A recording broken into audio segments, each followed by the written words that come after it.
إن الحمد لله نحمده ونستعينه ونستغفره ونؤمن به ونتوكل عليه ونعوذ بالله من شرور أنفسنا ومن سيئات أعمالنا من يهده الله فلا مضل له ومن يضلله فلا هادي له وأشهد أن لا إله إلا الله وأشهد أن محمدا عبده ورسوله يا أيها الذين آمنوا اتقوا الله حق تقاته ولا تموتن إلا وأنتم مسلمون يا أيها الناس اتقوا ربكم الذي خلقكم من نفس واحدة وخلق منها زوجها وبث منهما رجالا كثيرا ونساء واتقوا الله الذي تساءلون به والأرحام إن الله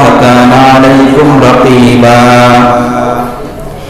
يا أيها الذين آمنوا اتقوا الله وقولوا قولا سديدا يصلح لكم أعمالكم ويغفر لكم ذنوبكم ومن يطع الله ورسوله فقد فاز فوزا عظيما أما بعد فإن خير الحديث كتاب الله وخير الهدي هدي محمد صلى الله عليه وسلم وشر الأمور محدثاتها وكل محدثة بدعة وكل بدعة ضلالة وكل ضلالة في النار أعوذ بالله من الشيطان الرجيم بسم الله الرحمن الرحيم وقضى ربك ألا تعبدوا إلا إياه وبالوالدين إحسانا إما يبلغن عندك الكبر أحدهما أو كلاهما فلا تقل لهما أف ولا تنهرهما وقل لهما قولا كريما. محترم سامعین، انسان کی زندگی میں ماں باپ کی بڑی اہمیت ہے اور اپنی زندگی میں ماں باپ کو پا لینا یہ بہت بڑی نعمت ہے. ماں باپ جب تک ہوتے ہیں گھر میں رونق ہوتی ہے، گھر کا ماحول پرسکون ہوتا ہے، لیکن جب ماں باپ دنیا سے چلے جاتے ہیں تو گھر کی رونق ختم ہو جاتی ہے، گھر کا پیار ختم ہو جاتا ہے، گھر کا سکون ختم ہو جاتا ہے. ہر بچہ اپنی منمانی کرتا ہے، ہر لڑکا خود کو مالک سمجھتا ہے. میرے بھائیوں، ماں باپ کی کیا اہمیت ہے اور ان کے کیا حقوق ہیں. خطبہ مسنونہ کے بعد میں نے آپ کے سامنے ایک آیت پڑھی ہے. ماں باپ کی اہمیت کو سمجھنے کے لیے یہی آیت کافی ہے، جس میں اللہ فرماتا ہے، سورہ بنی اسرائیل کی آیت ہے. اللہ فرماتا ہے وَقَضَىٰ رَبُّكَ أَلَّا تَعْبُدُوا إِلَّا إِيَّاهُ وَبِالْوَالِدَيْنِ إِحْسَانًا. تمہارے رب نے یہ فیصلہ کر دیا ہے کہ صرف اللہ کی عبادت کرنا اور اپنے ماں باپ کے ساتھ حسن سلوک کرنا. اما یبلغن عندک الکبر احدہما او کلاہما، اگر تمہارے ماں باپ میں سے ایک یا دونوں بڑھاپے کو پہنچ جائیں. پہلے ایک کا نام لیا. انسان جب بوڑھا ہوتا ہے تو اس کا بچپنا لوٹ آتا ہے. جیسے ایک بچہ ہوتا ہے نا، ضدی ہوتا ہے، ہر بات میں ضد کرتا ہے، کبھی کبھی اپنے ماں باپ کی طاقت سے باہر کی باتیں کرتا ہے. ماں باپ برا مانتے ہیں لیکن برداشت کرتے ہیں. پھر وہی بچہ جب جوانی کے بعد بڑھاپے کو پہنچتا ہے تو پھر اس کا بچپنا لوٹ آتا ہے، پھر وہ چڑچڑا ہو جاتا ہے، اس کا دماغ صحیح طریقے پہ کام نہیں کرتا ہے، ایک ہی بات کو بار بار دہراتا ہے۔ اسی لیے فرمایا اما یبلغن عندک الکبر احدہما او کلاہما، جب تمہارے ماں باپ میں سے ایک یا دونوں بڑھاپے کو پہنچ جائیں، اس لیے کہ جب ماں باپ زندہ ہوتے ہیں، جب بوڑھا بوڑھی زندہ ہوتے ہیں، ایک دوسرے کا سہارا بنتے ہیں، ایک دوسرے کے ساتھ سکھ دکھ شیئر کرتے ہیں، لیکن اگر ان کا جوڑا چلا جائے، باپ رہ جائے ماں چلی جائے، یا ماں رہ جائے باپ چلا جائے، تو اس وقت بڑی تکلیف کی گھڑی ہوتی ہے، اس وقت وہ اپنے آپ کو بڑا ہی اکیلا محسوس کرتے ہیں، اس وقت اولاد کا ایک سخت جملہ بھی ان کے دل کو بہت ہی ٹھیس پہنچاتا ہے، اس وقت گھر والوں کی ایک چھوٹی سی بات بھی ان کے کلیجے کو چھلنی کر دیتی ہے۔ اسی لیے فرمایا اما یبلغن عندک الکبر احدہما او کلاہما، جب تمہارے ماں باپ میں سے ایک یا دونوں بڑھاپے کو پہنچ جائیں، فلا تقل لہما اف ولا تنہرہما، تو تم انہیں اف بھی نہ کہنا۔ عبداللہ بن عباس فرماتے ہیں کہ اگر عربی زبان میں کسی کو تکلیف پہنچانے کے لیے اف سے بھی ہلکا کوئی ورڈ ہوتا تو اللہ تعالیٰ ماں باپ کے لیے اسے بھی استعمال کر دیتا، لیکن اف سے ہلکا کوئی ورڈ نہیں ہے، اسی لیے اللہ نے فرمایا فلا تقل لہما اف ولا تنہرہما، تم اپنے ماں باپ کو اف بھی نہ کہنا اور اسے جھڑک کر کے تم اسے بات نہ کرنا۔ وَقُلْ لَهُمَا قَوْلًا كَرِيمًا، بلکہ اپنے ماں باپ کے ساتھ تم نرمی کے ساتھ بات کرنا۔ وَاخْفِضْ لَهُمَا جَنَاحَ الذُّلِّ مِنَ الرَّحْمَةِ، اور اپنے ماں باپ کے لیے عاجزی کا بازو جھکائے رکھنا، جس طرح سے پرندے اپنے بچوں کو اپنے پروں میں چھپا لیتے ہیں اور ان کے ساتھ محبت جتاتے ہیں، ایسے ہی تم اپنے ماں باپ کے ساتھ بڑھاپے میں اپنی رحمت کے بازو کو جھکائے رکھنا۔ وَقُلْ رَبِّ ارْحَمْهُمَا كَمَا رَبَّيَانِي صَغِيرًا، اللہ فرماتا ہے کہ اور اپنے رب سے یہ دعا کرنا کہ اے ہمارے رب، جس طرح سے ہمارے ماں باپ نے بچپن میں ہمارے اوپر رحم کیا تھا، تو بھی ان کے اوپر ویسے ہی رحم فرما۔ ماں باپ کی اہمیت کو سمجھنے کے لیے سورہ بنی اسرائیل کی یہ دو آیتیں کافی ہیں۔ ایک صحابی اللہ کے نبی کے پاس آئے، کہا اللہ کے رسول من احق الناس بحسن صحابتی، اے اللہ کے رسول دنیا میں میں سب سے زیادہ اچھا سلوک کس کے ساتھ کروں؟ آپ نے فرمایا امو کا، اپنی ماں کے ساتھ۔ صحابی نے پھر پوچھا دنیا میں کس سب سے زیادہ حسن سلوک میں کس کے ساتھ کروں؟ آپ نے پھر فرمایا اپنی ماں کے ساتھ۔ تیسری بار پھر پوچھا تو آپ نے پھر فرمایا اپنی ماں کے ساتھ۔ صحابی نے جب چوتھی بار پوچھا من احق الناس بحسن صحابتی، اے اللہ کے رسول دنیا میں سب سے اچھا سلوک کس کے ساتھ کروں؟ تو آپ نے فرمایا ابو کا، اپنے باپ کے ساتھ۔ یہ حدیث بتاتی ہے کہ ماں کا مقام باپ سے 3 گنا زیادہ ہے، کیونکہ 3 تکلیفیں ایسی ہیں جو صرف ماں اٹھاتی ہے، باپ کا اس میں حصہ نہیں ہوتا ہے۔ ایک ماں اپنے بچے کو 9 مہینے پیٹ میں رکھتی ہے اور اس پہ جو تکلیف ہوتی ہے وہ صرف ماں جانتی ہے، وہ صرف ماں اٹھاتی ہے۔ آج تھوڑا سا کھانا زیادہ ہو جائے تو ہمارا اٹھنا بیٹھنا حرام ہو جاتا ہے اور ہم کھانا جلد سے جلد ہضم کرنے کی کوشش کرتے ہیں۔ قربان جائیے اس ماں پر جو اپنے بچے کو 9 مہینے پیٹ کے اندر رکھتی ہے۔ اللہ نے فرمایا حملتہ امہ وہنا علی وہن وفصالہ فی عامین، اس کی ماں نے اسے تکلیف پہ تکلیف اٹھا کر کے اس کو پالا پوسا اور اپنے پیٹ کے اندر حفاظت کے ساتھ رکھا۔ یہ جو تکلیف ہوتی ہے یہ صرف ماں اٹھاتی ہے۔ عبداللہ بن عمر نے ایک آدمی کو دیکھا، وہ اپنی ماں کو طواف کروا رہا تھا، اس کی بوڑھی ماں تھی, گود میں اٹھائے ہوئے تھا, طواف کروا رہا تھا. جب طواف مکمل کر چکا تو کہا کہ اے عبداللہ, آج میں نے اپنی ماں کا حق ادا کر دیا.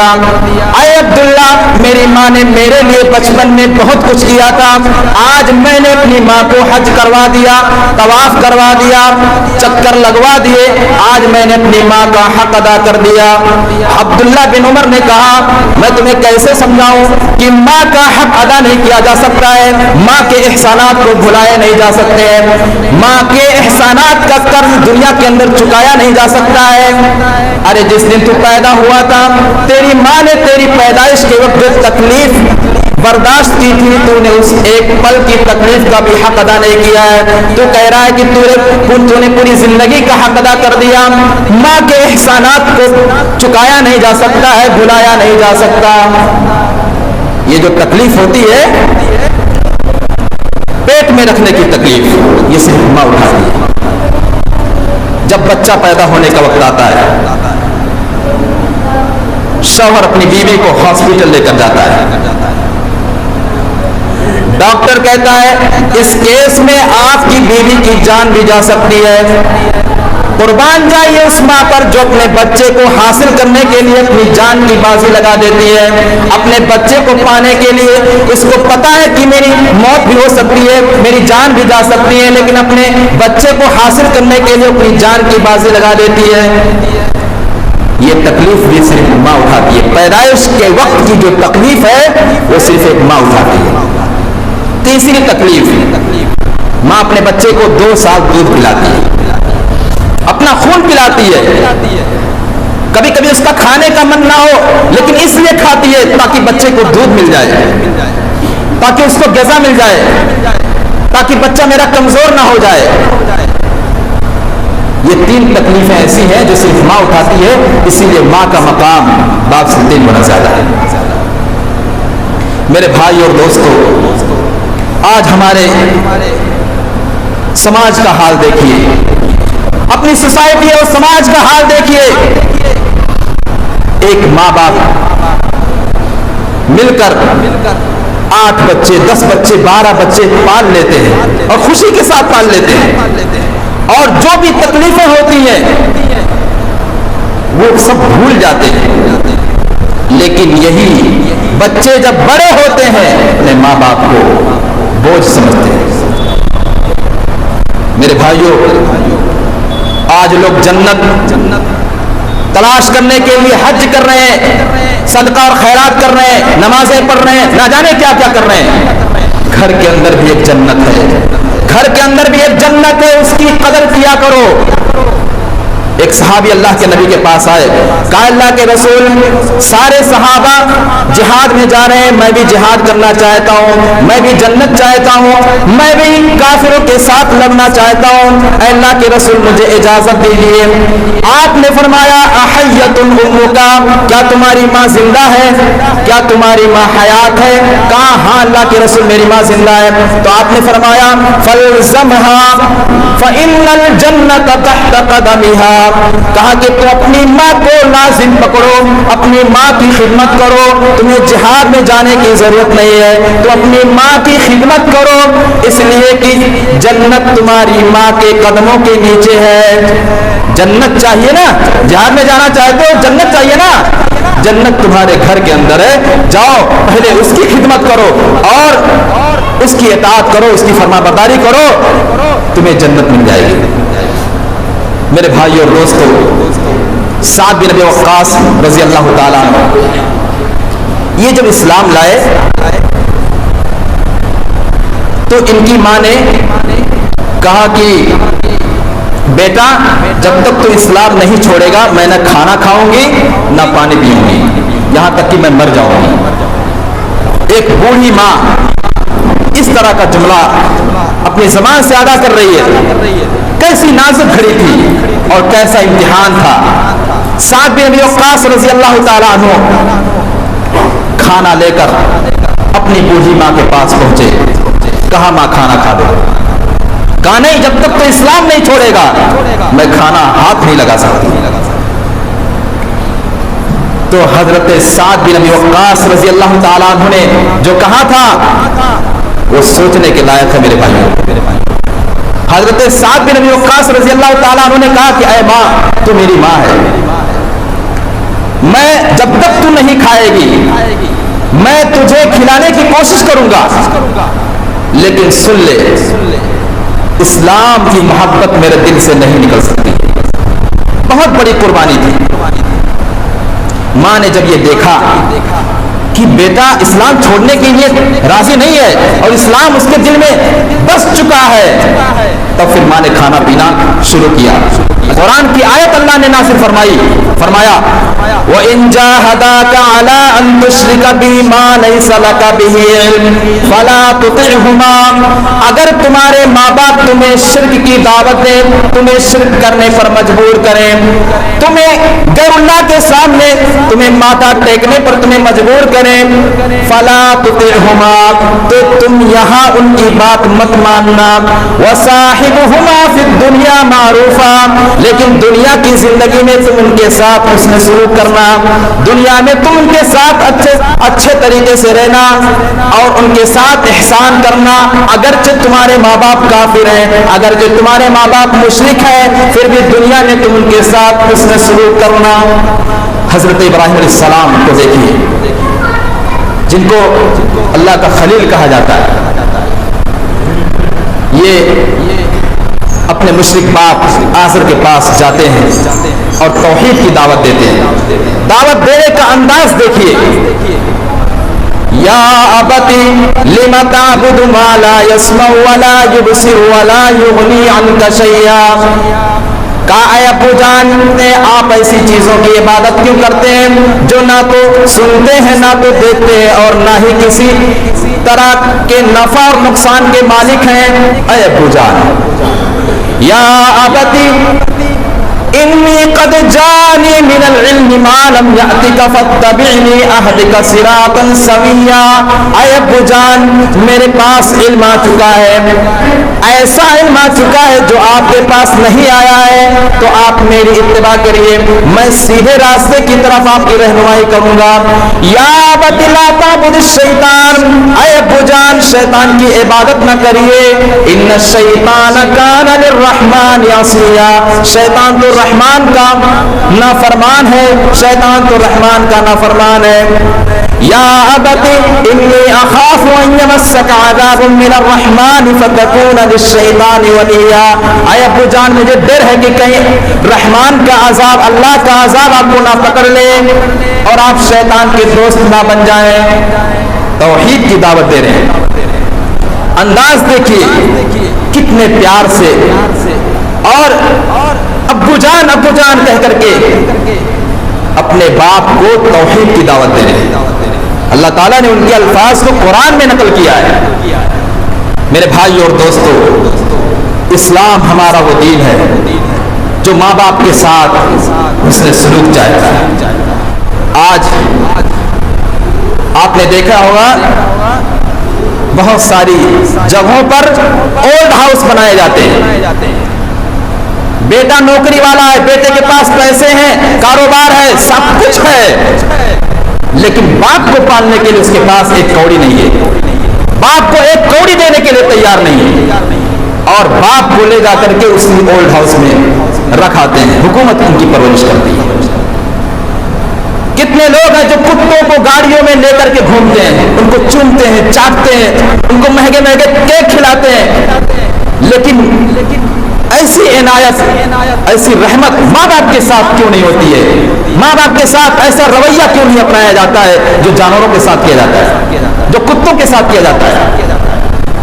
کتنے ماں باپ ہیں ہاتھوں میں کٹوری لے کر گھر گھر جا کر بھیک مانگ رہے ہیں، وہ بیمار ہیں، ان کے پاس دوا کے لیے پیسے نہیں ہیں، ماں ہے بیچاری کھانس رہی ہے، کوئی دوا لانے کے لیے تیار نہیں ہے، جبکہ بیٹے ہیں، اولاد ہے، کاروبار ہے، ان کے پاس پیسے ہیں، بزنس ہے، سب کچھ ہے، لیکن میری ماں ہے تو تیری ماں بھی تو ہے. یہاں بات پھنس جاتی ہے. میری ماں ہے تو تیری ماں بھی تو ہے، ہم اکیلے کیوں دیں؟ کتنے ماں باپ ہیں مسجدوں میں جا کر اور شہروں میں بہت دور کا سفر کر کے ایک ایک لوگوں سے مل کر کے بھیک مانگ کر کے اپنی دوا اور اپنے خرچ کے لیے پیسے اکٹھا کرتے ہیں۔ میرے بھائیوں، اگر ہم نے ماں باپ کے ساتھ ایسا سلوک کیا اور ان کو اس طرح سے دنیا میں تڑپایا تو یاد رکھیے اللہ کے نبی صلی اللہ علیہ وسلم فرماتے ہیں اثنان یعجلہم اللہ فی الدنیا، دو قسم کے لوگ ایسے ہیں جن کو اللہ تعالیٰ دنیا ہی میں سزا دیتا ہے، جن کو اللہ تعالیٰ دنیا ہی میں برباد کر دیتا ہے۔ البغی وعقوق الوالدین، پہلا آدمی ظلم کرنے والا، زیادتی کرنے والا، دوسرا آدمی وعقوق الوالدین، والدین کے ساتھ نافرمانی کرنے والا، والدین کے ساتھ بدسلوکی کرنے والا، والدین کے اوپر ہاتھ اٹھانے والا، ان کو گالی دینے والا، ان کو اپنے گھر سے نکالنے والا، ان کی دوا علاج نہ کروانے والا، ان کو ایک ایک پیسے کے لیے، ایک ایک روپے کے لیے ترسوانے والا۔ اللہ کے نبی فرماتے ہیں یہ دو قسم کے لوگ ایسے ہیں جن کو اللہ تعالیٰ دنیا ہی میں سزا دیتا ہے۔ ایسا انسان اللہ کے عذاب سے بچ نہیں سکتا ہے۔ اسی لیے اللہ کے نبی صلی اللہ علیہ وسلم نے ایک دوسری حدیث میں فرمایا رغم انفو رغم انفو رغم انفو، اس آدمی کی ناک خاک آلود ہو جائے، وہ آدمی دنیا میں ذلیل ہو جائے، اس کی ناک مٹی میں مل جائے۔ من ادرک والدیہ عند الکبر احدہما او کلیہما فلم يدخل الجنہ، جو اپنے والدین کو بڑھاپے کی عمر میں پالے اور ان کی خدمت کر کے اپنے آپ کو جنت کا مستحق نہ بنا سکے، ایسا آدمی دنیا میں بے عزت ہو جائے، برباد ہو جائے۔ نبی بددعا دے رہے ہیں ایسے آدمی کو جو اپنے والدین کے ساتھ حسن سلوک نہیں کرتا۔ میرے بھائیوں، آپ دنیا میں بہت ہی دولت جمع کر لیں، ساری دنیا آپ سے راضی ہو جائے، ساری دنیا کو اگر آپ خوش کر لے رہے ہیں، لیکن اگر آپ کے والدین آپ سے راضی نہیں ہیں، اگر آپ کے ماں باپ آپ سے راضی نہیں ہیں، تو اللہ بھی آپ سے راضی نہیں ہے۔ اللہ کے نبی فرماتے ہیں رضا الرب فی رضا الوالدین وسخط الرب فی سخط الوالدین، باپ کی رضامندی میں، دوسری حدیث میں والدین کی رضامندی میں اللہ کی رضامندی ہے۔ ماں باپ راضی ہے تو رب راضی ہے، ماں باپ ناخوش ہے تو رب ناخوش ہے، ماں باپ ناراض ہے تو اللہ بھی ناراض ہے۔ میرے بھائیوں، ماں باپ کے ساتھ ہمارا رویہ، ہمارا برتاؤ بہت ہی بہتر ہونا چاہیے۔ اسی لیے اللہ تعالیٰ نے قرآن کریم میں اپنے نبی کو حکم دیتے ہوئے فرمایا قل تعالوا اتل ما حرم ربكم عليكم الا تشركوا به شيئا، اے محمد صلی اللہ علیہ وسلم آپ فرما دیجئے کہ آؤ میں تمہیں پڑھ کر بتاؤں کہ تمہارے رب نے تمہارے اوپر کن چیزوں کو حرام کر دیا ہے۔ اللہ تشرکوا به شیئا، تم اللہ کے ساتھ کسی کو شریک نہ ٹھہرانا، وبالوالدین احسانا، اور اپنے والدین کے ساتھ تم حسن سلوک کرنا۔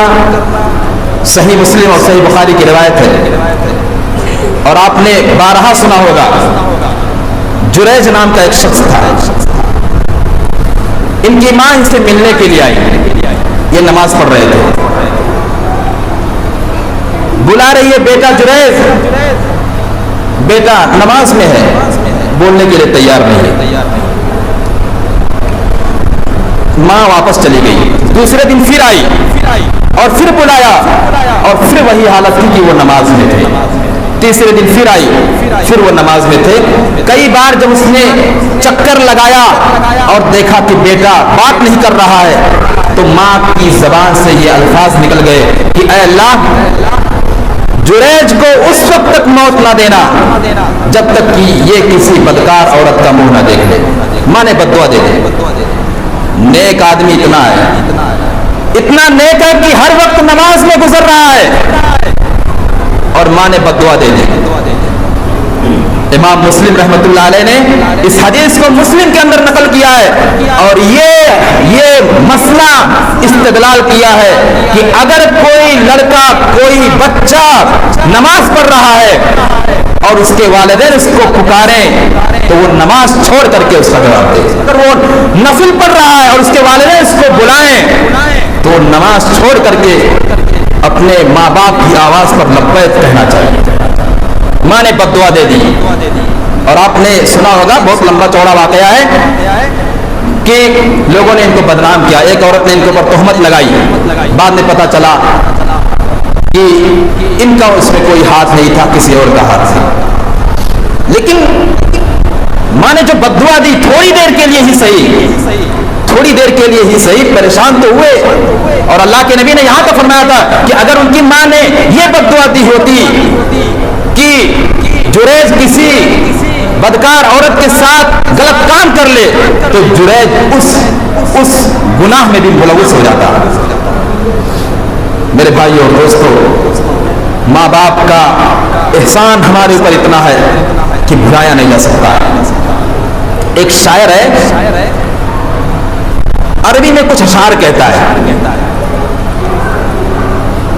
اشعار تو بہت لمبے چوڑے ہیں، ان کے جو معنی ہے وہ میں آپ کے سامنے رکھنا چاہتا ہوں۔ اشعار میں وہ کہتا ہے کہ ایک آدمی اپنے بیٹے سے کہتا ہے کہ میرے بیٹے،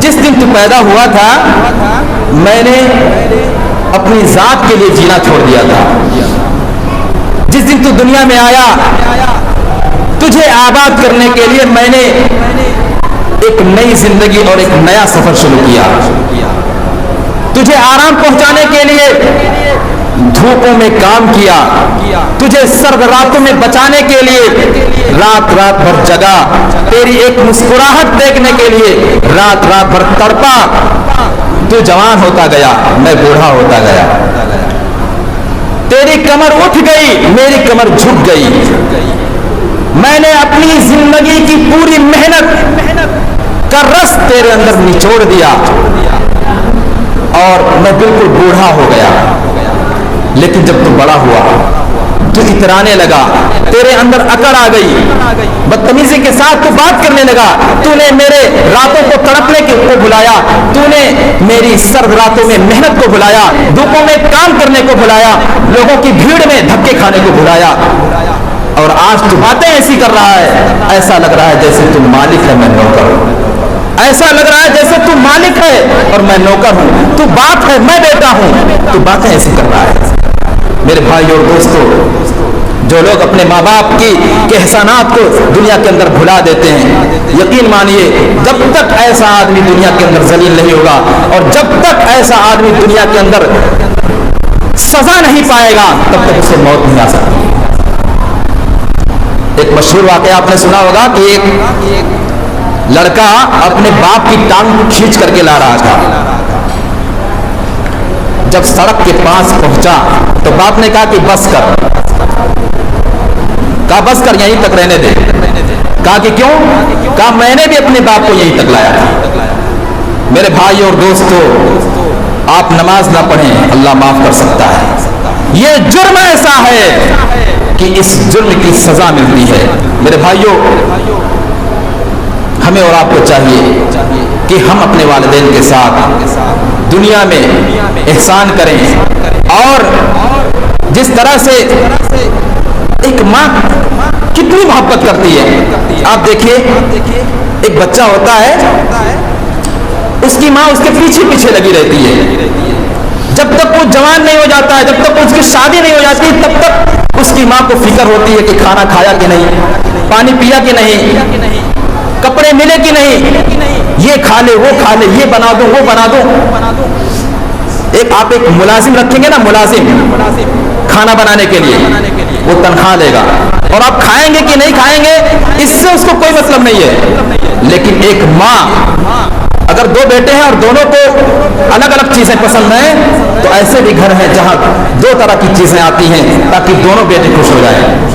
میرے بھائیوں، ایسی قربانی، ایسا جذبہ، ایسا ایثار، ایسی محبت اور ایسی قربانی صرف اور صرف والدین دے سکتے ہیں، دنیا میں کوئی نہیں دے سکتا ہے۔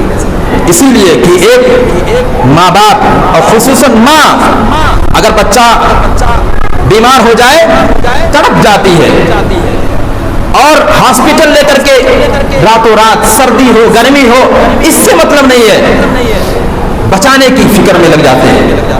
ماں اپنی جان کی بازی لگا کر کے اس کو دنیا میں جنم دیتی ہے. اسی لیے یہ قرض ایسا ہے جس کو چکایا نہیں جا سکتا ہے. اللہ سے دعا کرتے ہیں کہ اللہ تعالی ہمیں والدین کے ساتھ حسن سلوک کرنے کی توفیق عطا فرما. الہ العالمین ہمارے والدین کے اوپر رحم فرما. الہ العالمین جن کے والدین دنیا سے چلے گئے ان کو تو جنت الفردوس کے اندر جگہ عطا فرما.